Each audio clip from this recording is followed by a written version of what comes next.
Para bapak, para ibu, ayah, bunda yang dirahmati Allah Subhanahu wa taala. Apa sih Ustadz yang bisa meringankan, yang bisa membebaskan kita dari siksa kubur itu Ustadz? Ini yang seringkali ditanya oleh para jamaah. Para bapak, para ibu yang dimuliakan Allah Subhanahu wa taala, kita ini semuanya bakal mati. Yang kaya, yang miskin, yang tua, yang muda. Kadang-kala yang muda dulu daripada yang tua. Belum tentu usia muda kemudian menghalangi dia untuk mati, bapak ibu. Aku masih kecil Ustaz, masih muda, masih belia aku nih. Tak mungkin aku mati besok. Mati besok bapak ibu sekalian. Tumburan.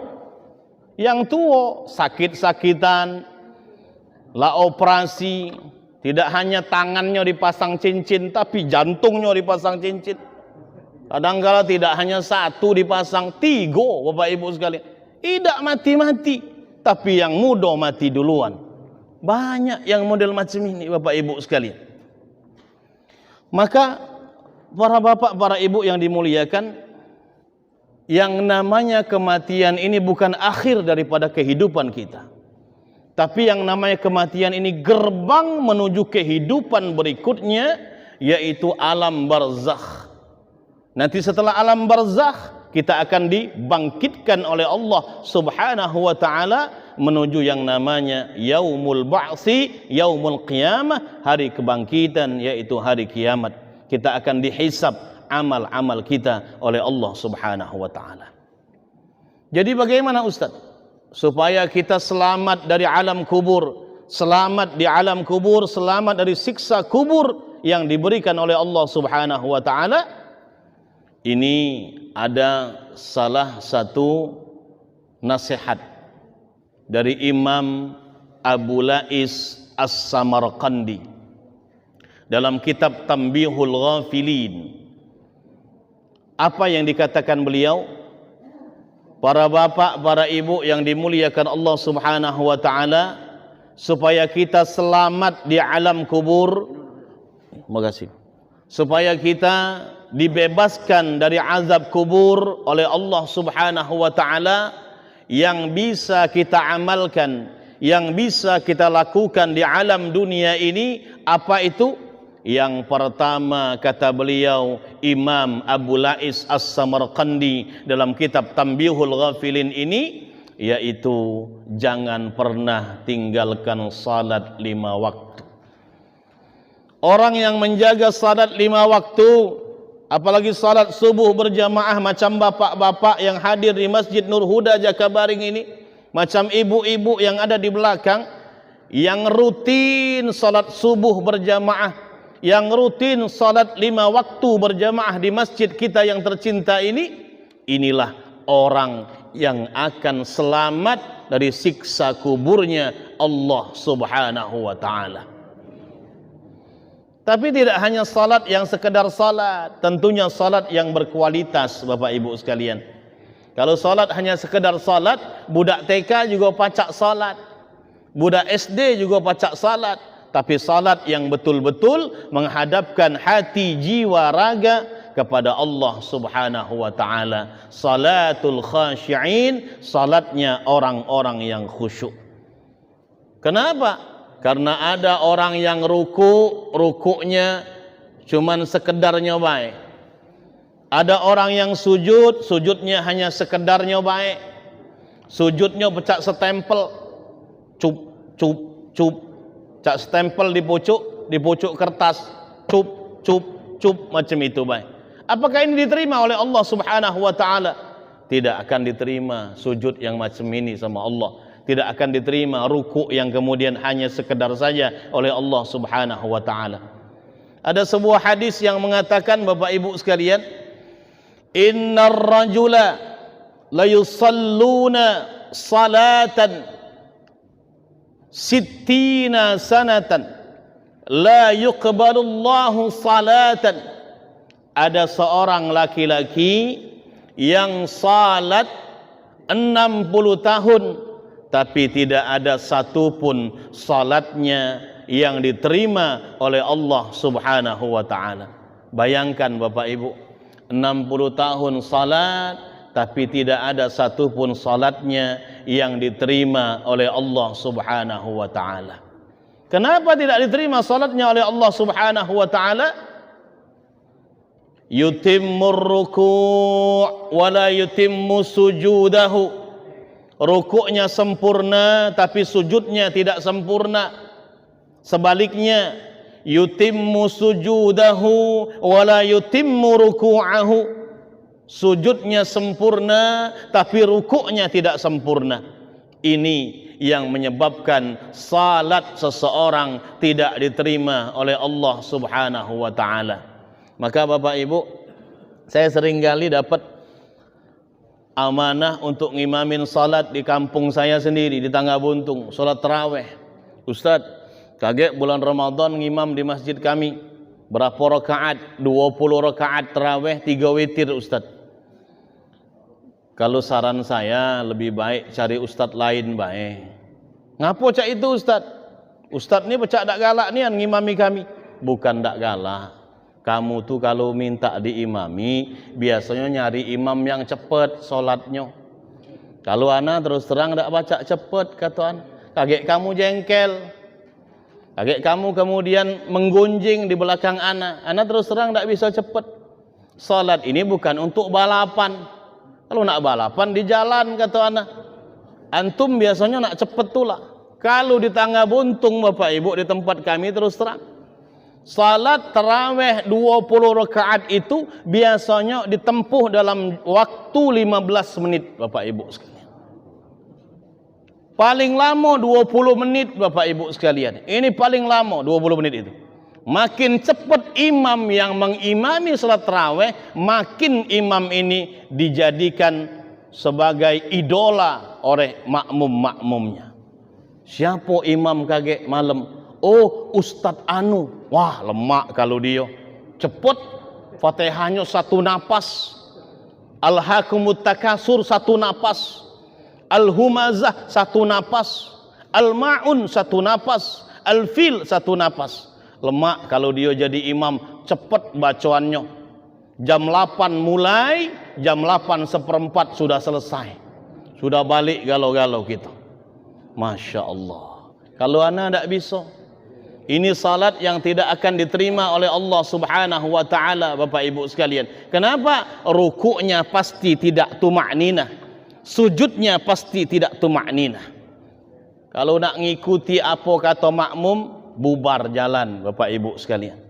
Maka ada satu masjid, satu pondok pesantren di Blitar Bapak Ibu sekalian, viral ini di medsos, udah dikirim sudah berapa ribu saja ini videonya dikirim ke medsos kita, ke WA kita.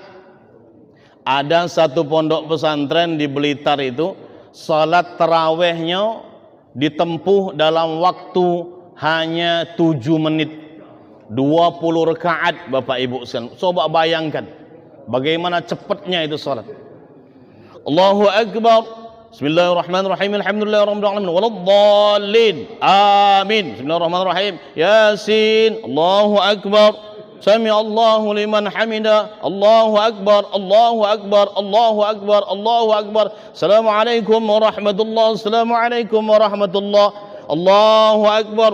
Bismillahirrahmanirrahim. Waladdallin. Amin. Bismillahirrahmanirrahim. Alif lam mim. Allahu Akbar. Sami Allahu liman hamidah. Bergelombang, cak gelombang lautan lepas. Salat, Masya Allah. 7 menit selesai. 20 rakaat Bapak Ibu sekalian. Ini salat yang dikatakan Rasulullah, salat yang tidak akan diterima oleh Allah Subhanahu wa taala. Yutimmu ruku'ahu wa la yutimmu sujudahu. Yutimmu sujudahu wa la yutimmu ruku'ahu. Para bapak, para ibu yang dimuliakan Allah Subhanahu wa taala, ini salat yang pertama yang akan menyelamatkan kita dari siksa api neraka, dari siksa di alam kubur kita nantinya. Kemudian yang kedua, apa yang disampaikan oleh Imam Abu Lais As-Samarqandi, yaitu yang menyelamatkan kita dari siksa kubur, Kata beliau, yaitu memperbanyak sedekah. Orang yang banyak sedekah, orang yang surah tangannya, galak ngenjuk sama wong lain, ini yang akan diselamatkan oleh Allah Subhanahu wa taala di alam kuburnya. Bapak Ibu, kalau orang yang sudah meninggal dunia ini dibangkitkan oleh Allah dari alam kuburnya, apa yang akan mereka lakukan kalau dibangkitkan oleh Allah? Apakah mau haji? Apakah mau umroh? Apakah mau kawin lagi? Tidak, Bapak Ibu sekalian. Dalam surah Al-Munafiqun ayat 10, Allah Subhanahu wa taala berfirman, A'udzu billahi minasy syaithanir rajim. Bismillahirrahmanirrahim. Rabbi laula akhartani ila ajalin qarib fa asaddaqa wa akum minas salihin. Orang-orang yang sudah meninggal dunia berkata kepada Allah Subhanahu wa taala, Rabbi laula akhartani ila ajalin qarib. Wahai Tuhanku, wahai Allah, laula akhartani, seandainya kematian saya ini dapat diundur barang sebentar saja ya Allah, barang 1 menit saja ya Allah, barang 1 jam saja ya Allah, barang 1 hari saja ya Allah, minta diundurkan ini kematian saya ya Allah. Apa yang akan mereka lakukan? Apakah haji? Tidak. Apakah umrah? Tidak. Apakah salat? Tidak. Apakah kawin lagi? Tidak. Tapi mereka fa'as-saddaqa, mengatakan kepada Allah, kami ingin bersedekah ya Allah, kami ingin bersedekah ya Allah. Kenapa mereka ingin bersedekah? Kata ulama-ulama kita, pahala sedekah akan mereka saksikan nanti di alam kubur mereka sebelum pahala-pahala lain mereka dapatkan di yaumul qiyamah nantinya. Pahala sedekah sudah mereka dapatkan di alam kubur mereka. Subhanallah. Para bapak, para ibu yang dimuliakan Allah Subhanahu wa taala, maka sedekah inilah yang akan membentengi kita dari azab kuburnya Allah Subhanahu wa taala. Maka orang yang rajin sedekah, insyaallah wafatnya dalam kondisi husnul khatimah. Saya punya satu cerita Bapak Ibu sekalian. Kemarin baru saja 12 hari yang lalu lebih kurang, ada jamaah umroh kami yang meninggal dunia di 26 Ilir. Tak usah saya sebutkan namanya, menjaga kode etik. Beliau ini umrah dengan kami tahun 2019 bulan Oktober, 2 laki bini. Sudah haji dua-duanya, haji dan hajjah. Beliau ini dikenal termasuk orang yang ahli sedekah. Begitu meninggal dunia, memang beliau ini sudah sakit diabetes. Diabetesnya sudah akut Bapak Ibu sekalian, tapi sehat. Sebelum beliau meninggal dunia, beliau mengadakan perjalanan tamasya menuju kemana? Ke Padang bersama sahabat-sahabat satu maktab waktu dia haji. Pulang dari Padang 2 hari, kemudian beliau menurun kesehatannya. Ini waktu maghrib beliau meninggal dunia. Jadi tidak ada suara apapun. Istrinya waktu itu salat di samping tempat tidur beliau. Tidak ada mendengar suara yang namanya naza' pada saat itu. Suara sakratul maut tidak mendengar. Seperti orang tertidur pulas saja. Les, meninggal dunia ini bapak. Tidak menyusahkan anak-anaknya. Anak-anaknya pada kaget semua. Dikabarin sama ibunya. Yang luar biasa, saya melihat ketika itu Bapak Ibu sekalian, ketika saya takziah, saya melihat di dahi beliau Ini ada keringat sebesar-besar bulir jagung. Begitu habis dimandikan, ini keringat tetap ada, Bapak Ibu sekalian. Tetap muncul ini keringat. Subhanallah. Dalam hadis-hadis sahih Rasulullah mengatakan, salah satu tanda, salah satu ciri orang yang meninggal dunia dalam kondisi husnul khatimah, ini cirinya salah satunya yaitu dahinya ada keringat sebesar bulir-bulir jagung. Subhanallah, saya bilang. Wajahnya tersenyum, Bapak Ibu sekalian.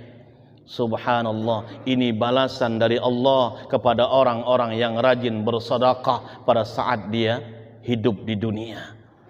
Beliau tidak hanya beliau saja yang rajin, tapi anak-anaknya, mantu-mantunya diajak untuk sedekah. Ayo mantu-mantu, anak-anak, kata beliau, ini kakek bulan Rajab ini ada Isra Mi'raj di masjid kita, di musalla kampung kita. Kamu nak nyumbang berapa untuk acara Isra Mi'raj? Sini. Ada 100 njuk ke bapak, ada 200 njuk ke bapak. Kita kumpul ke barang-barang. Bapak duluan 1 juta. Bapaknya ngenjuk motivasi sama anaknya. Bapak duluan 1 juta. Anak-anaknya mau tidak mau, Bapak Ibu sekalian, ngumpul ke duit. Yang tadinya tidak ikhlas jadi ikhlas. Terkumpul duit 2,5 juta dinjuk ke sama pihak masjid. Terkumpul duit 3 juta dinjuk ke sama pihak masjid. Subhanallah.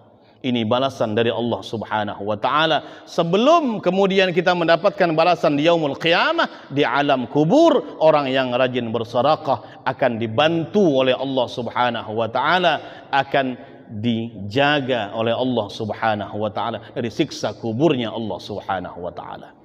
Para bapak, para ibu yang dimuliakan Allah Subhanahu wa taala, Imam Al-Ghazali ditanya, "Wahai Imam, apa yang menyebabkan engkau masuk dalam syurganya Allah Subhanahu wa taala? Apakah engkau banyak mengarang kitab? Apakah karena engkau saleh, rajin salat, rajin puasa, rajin mengaji?" Tidak, kata Imam Al-Ghazali. Suatu hari saya sedang menulis sebuah kitab. Ketika saya sedang menulis sebuah kitab, kemudian tinta pena saya masih basah ketika habis saya celupkan di tintanya. Ini kalau zaman dulu kan pecak uang pesantren, itu biasanya kita pakai namanya pena tinta itu, Pak. Agak dicelup ke, baru ditulis ke di pojok kitab.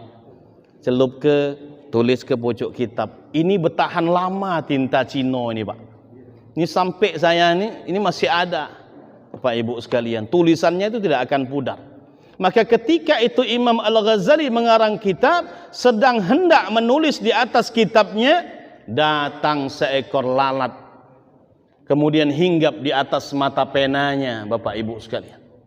Minum lalat ini, Imam Al-Ghazali membiarkan lalat ini minum sampai dia kenyang. Baru kemudian terbang ini lalat.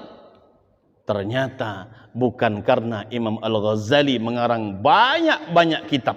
Bukan salatnya Imam Al-Ghazali yang menyebabkan dia masuk dalam syurga Allah, tapi karena kasih sayang Imam Al-Ghazali kepada makhluk Allah Subhanahu wa taala, sedekahnya Imam Al-Ghazali kepada seekor lalat yang hinggap di atas mata penanya, minum di atas mata penanya dengan tinta yang dia punya. Subhanallah.